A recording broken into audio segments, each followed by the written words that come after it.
Welcome to my first vegetable garden. Today I want to talk about starting your cool weather crops outdoors. It's the beginning of March and this is a great time. I'm here in Maryland Zone 7, so this is a great time to get your cool weather vegetables started in seed trays, and you can practically leave these out 24/7 now. They can take a light frost, they can take a freeze. If the weather gets really bad, you can go ahead and just bring them flat in.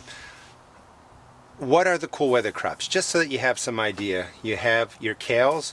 This is a blue kale seed, purple Vienna kohlrabi, red Russian kale. Turnips are cool weather crops. This is a golden ball turnip. Bok choy, some more kale. What else do I have in here? Swiss chard and spinach. Your lettuces are also cool weather crops. We're going to plant some lettuces in here. I'm going to show you how to just overseed this. Let them get growing outdoors, and then you can cut this up into pieces and transplant them into containers or into your garden. But your cool weather crops, and again, the cool weather crops are plants that can really take a frost. The leaves can freeze. They do fine in cold weather. They can germinate in cold weather. I just want to show you how I get it started. Pretty much set this up the same way that I've been showing you in my other videos. This is just a basic starting mix. I've already put in kale. That's Premier Kale, Perpetual Swiss Chard, White Stem Bok Choy, Noble Spinach, Scotch Blue Curled Kale, Red Russian Kale, Golden Ball Turnip, and Purple Vienna Kohlrabi. I'm going to plant in these last three because I've not grown this before, and it's another form of kohlrabi, Super Schmelz. Yeah, Super Schmelz, odd name. And it says here it gets to 10 pounds, 10 inches across, and the kohlrabi is a round ball that actually grows above the ground, and it tastes like cabbage. But you know, a 10-pound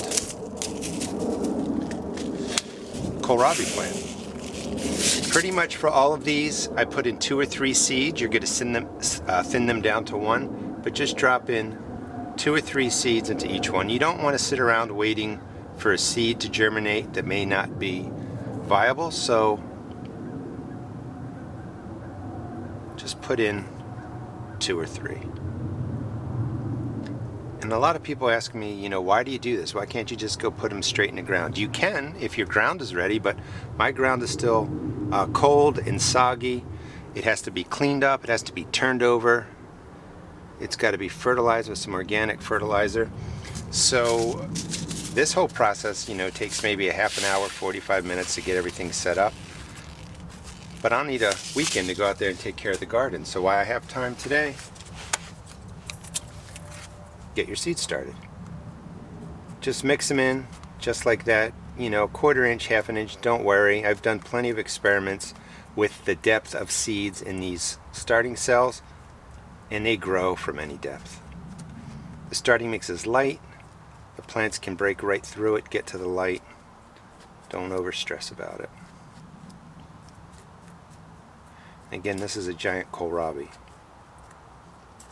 And these all transplant very well into containers, very well into your earth beds. And that's all you do. So hopefully I get 18 Super Schmelz kohlrabi that will get to 10 pounds each. That will be pretty impressive.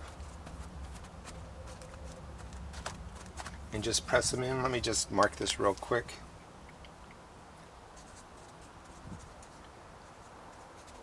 Super Schmelz.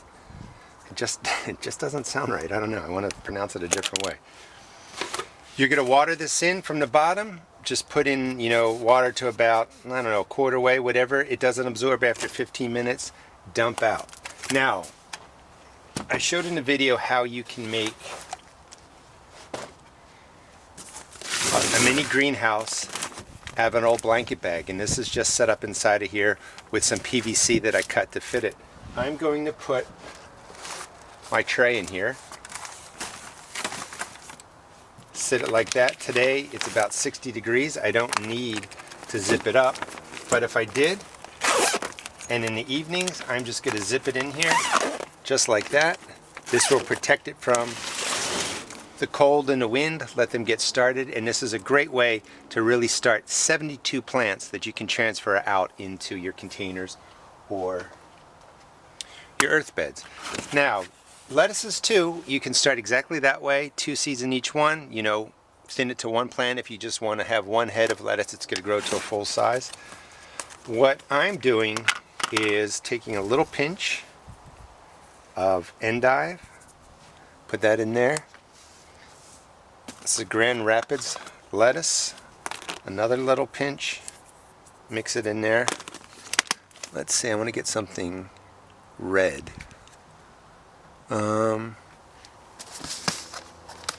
This is a green and red lettuce, prize head. Another pinch. These are easier to see because you can see the white seed.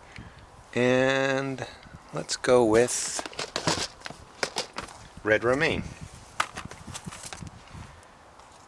And then put a pinch in there. Now you can see this is really packed in here.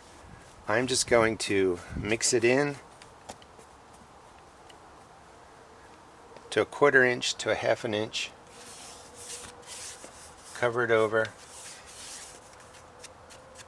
and press it in. This will get watered in with some light fertilizer. When you're growing plants in your starting mixes, you want to use a water-soluble fertilizer. The water-soluble fertilizers are usually the ones you mix with water. They mix easily, and then when you pour them in here, that NP and K, the fertilizer, is in a water-soluble form, which means the plant systems, the root systems, can pull that nitrogen in, that phosphorus in, that potassium in right away. If you put in an organic fertilizer or fertilizers that are insoluble, it's a form of NP and K that the plants can't use right away until the soil life breaks down the organic fertilizer into a form the plant can use. And the problem sometimes with starting seeds like this using an insoluble fertilizer, there are no microbes in here. There's no soil life in here. So that fertilizer is just going to kind of sit there and not be available. And I just want to stress it again. When you're watering your container plants, when you're watering your flower boxes or your seed starts, make sure you get a water-soluble form of NPK. You can use a chemical process fertilizer. They're not poison, they don't hurt you, or you could use an organic form of a water-soluble fertilizer. That's all you need to do. You saw how little time it took to get a whole thing of lettuce started, some other cool weather vegetables. Just leave this out here, for a couple of weeks. It'll do its thing. If it gets super cold out, if it's dropping below 28 during the day and it's staying, freezing for a day, bring the stuff inside. But if you get a little bit of frost here and there, just leave them out here. They'll do perfectly fine. This is a great way to get a lot started in a short amount of time while you wait to get your beds prepared and ready for your vegetables. Please check out my blog at www.therustedgarden.blogspot.com and also check out my YouTube videos. Thanks.